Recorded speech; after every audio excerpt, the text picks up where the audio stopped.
বাংলাদেশের আলেম ওলামা সুযোগ পেয়েছিল নিজের মতো দেশ গড়তে, কিন্তু বুঝলো না তারা, নিজ নিজ স্বার্থে নেমে গেল।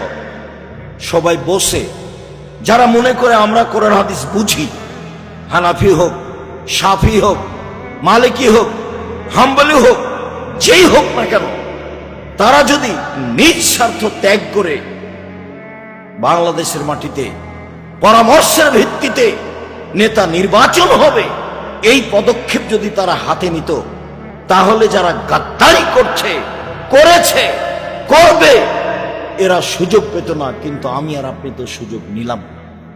শুধু খালি ছেলেগুলো জীবন দিল, মানুষগুলো জীবন দিল, পানি লাগবে, পানি লাগবে, পানি লাগবে। সুযোগকে মাটির সাথে মিশিয়ে দিল।